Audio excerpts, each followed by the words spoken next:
What's up, y'all? It's Calvin here, and I wanted to holler at you guys about Christmas. And for those of you who are looking to walk righteously and follow Christ, Christmas is not a day that you should celebrate. And not only that, none of the traditional holidays should be anything that you follow. All right, and I'm going to prove that with Scripture. And we have here Jeremiah chapter 10, and I'll start with verse 1.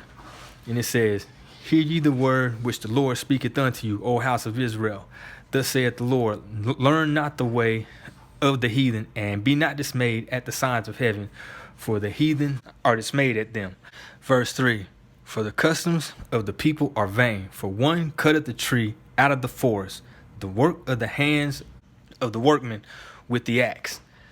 They deck it with silver and with gold, they fasten it with nails and with hammers, that it move not."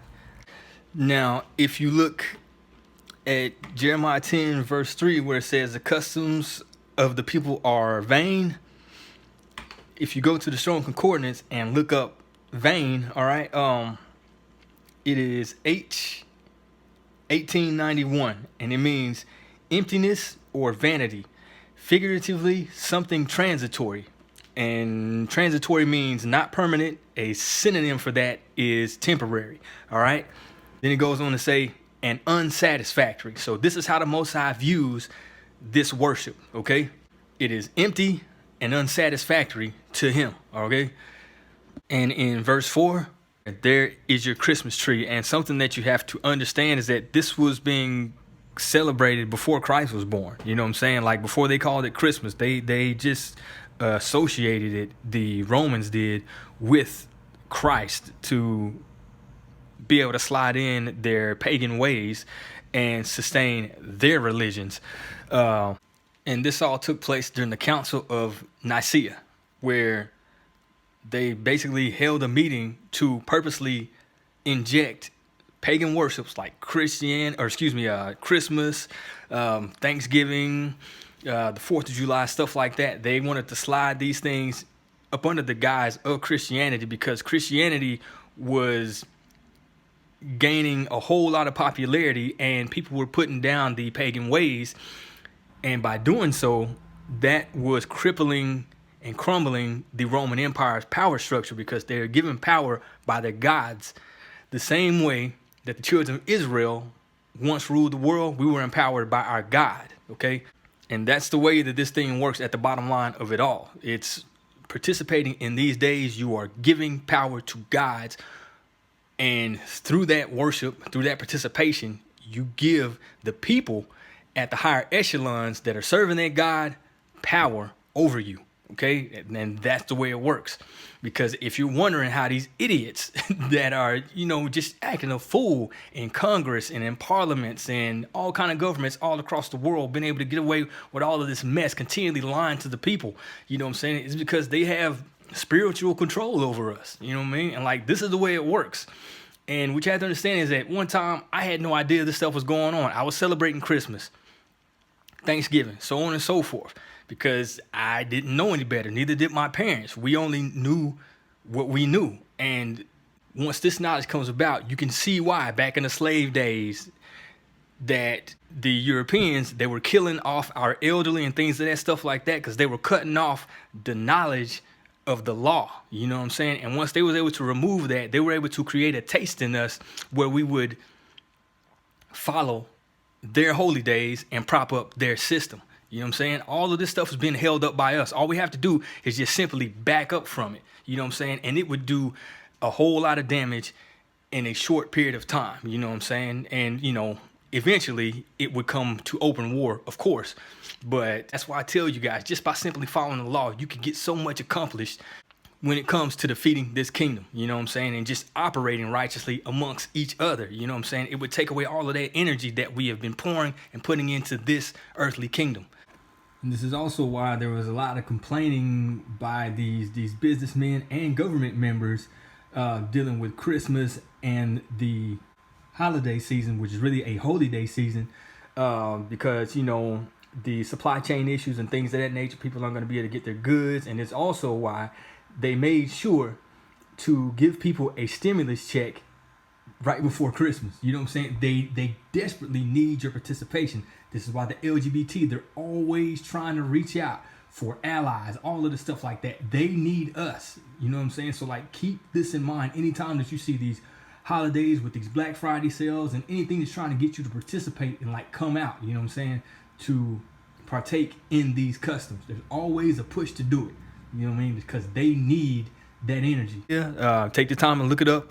I'm not gonna leave links for this. This is something that if you want to know this, find out for yourself. You know what I'm saying? Because like, the truth is there. It is there, and it cannot be denied, and it's right here in the Bible. The Most High says, do not follow the way of the heathen. Don't follow their customs, and don't go out to the forest to get you a tree, so on and so forth. Strap it to the hood of your car and put it in your house. You know what I'm saying? You're not supposed to be doing none of that. And real quick, we're going to hit up the book of Amos in chapter 5, and we're going to see how the Most High feels about these particular feast days, because that's what they are. They're holy days. You know what I'm saying? I is the same thing as Y. They just, you know, use the I to make it look different, but these are reverence days to actual gods. And it just take a little bit of clicking and research and look this stuff up, and you will see that it's, you know, these are pagan and heathen worships. All right, so moving on to Amos chapter 5, verse 21, and it says, I despise your feast days. I will not smell in your solemn assemblies. Though ye offer me burnt offerings and your meat offerings, I will not accept them. Neither will I regard the peace offerings of your fat beasts. Take thou away from me the noise of thy song, meaning your Christmas carols and all of that stuff like that, for I will not hear the melody of your viols.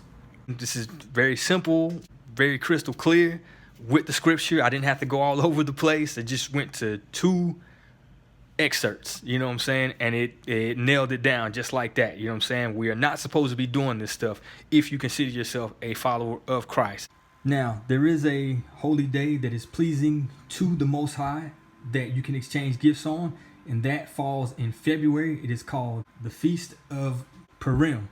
All right, and as I stated before, there's gift giving during that, and I will leave a link for a Sabbath lesson that goes into detail and breaks down that particular holy day.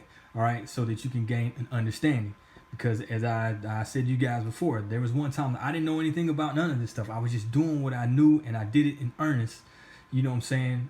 Thinking that I was pleasing the Most High, and it states in Scripture that Christ would wink at our ignorance. You know what I'm saying? But like, once you know and you still participate in these pagan worships, then that's where the problem lies. So it's just basically, once you know better, you do better.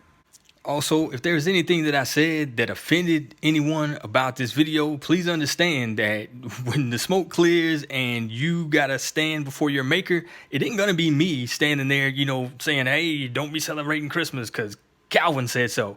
It ain't got nothing to do with me, because I'm gonna have to stand in front of the same God that you got to stand in front of when it's all said and done. So, you know, and just the thought of that, it makes me a little nervous, because I got some things that I need to work out as well. So like, that should be more your mind state, to see where you don't measure up to God's law, rather than, you know, get angry with me, because I mean, I'm the least of your worries, like for real, because I can't send your soul to heaven or hell. You know what I mean? You know, and the same thing with you to me. You might be able to kill me, but once it gets past that, it's going to be all the Most High's doing. And the scripture tells us that it is a frightful and terrible thing to be in the hands of the Most High.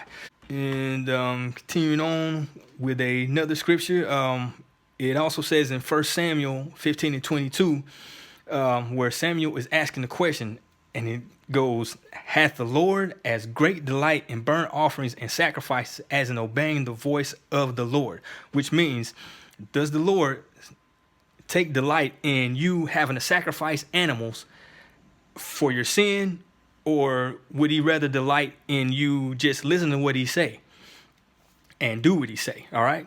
Then the scripture goes on to say, behold, to obey is better than sacrifice, and to hearken than the fat of the rams. Okay, so it's laid out right there for you. And like back in Samuel's time, you know what I'm saying, people had to sacrifice animals for sins. But once Christ came and he gave his sacrifice, once you continue, being disobedient, you just continually crucifying Christ.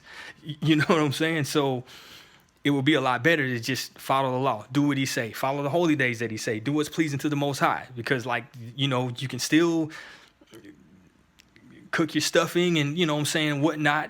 Just make sure that your meats are all clean. You know what I mean? Like no pork, crab, lobster, stuff like that. You know what I mean? You can still kick it with family, go visit family, exchange gifts. You can do all of these things righteously. You know what I'm saying? So why continue to do them wickedly once you know better? You know what I'm saying?